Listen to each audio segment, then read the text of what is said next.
दोस्तों, एक बार राजा और रानी नाव में सवार होकर समुद्र के सफ़र का आनंद ले रहे थे। दोनों बहुत खुश थे, मगर अचानक उनकी खुशी मातम में बदलने जा रही थी, क्योंकि समुद्र में भयंकर तूफान आ रहा था। रानी के चेहरे के रंग उड़ गए और वो नाव में इधर उधर भागने लगी, मगर राजा एक कोने में बैठा हुआ था, बिल्कुल शांत और शीतल।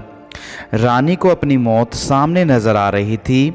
जब वो नाव में इधर उधर भाग रही थी, उसकी आंखें अचानक राजा की तरफ घूमी, जो बिल्कुल शांत बैठा हुआ था, जैसे कुछ हुआ ही नहीं हो।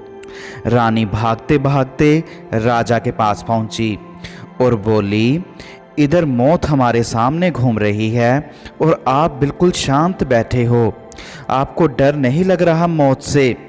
राजा शांत रहा, मगर रानी ने फिर दोहराया, हे प्रिय, इधर मौत हमारे सामने घूम रही है, आपको डर नहीं लग रहा मौत से? अब की बार रानी की ये कहने की ही देर थी कि राजा उठा और उसने अपने म्यान में से तलवार निकाली और रख दी रानी की गर्दन पर। रानी के चेहरे पर डर की बजाय मुस्कान आ गई। तो राजा ने पूछा, तुम्हें डर नहीं लग रहा? मैंने तुम्हारी गर्दन पर तलवार रखी हुई है, अगर थोड़ी सी भी चल गई तो तुम मौत को गले लगा लोगी। तो रानी बोली, डर कैसा? आपने भले ही मेरी गर्दन पर ये तेज धारदार तलवार रखी हुई है, मगर मुझे पता है आप मुझे कुछ नहीं करोगे, क्योंकि आप मेरे पति हो और आप पर मुझे यकीन है।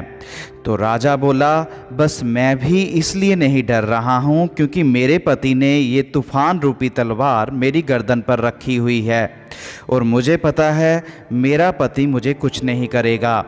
राजा आसमान की तरफ देखता हुआ भगवान की तरफ इशारा कर रहा था। रानी के चेहरे पर जो शिखर की रेखाएं थी वो बिल्कुल ख़त्म हो चुकी थी, क्योंकि उसे पता चल चुका था उसका असली पति उसकी रक्षा कर रहा है और वो उसे कुछ नहीं होने देगा।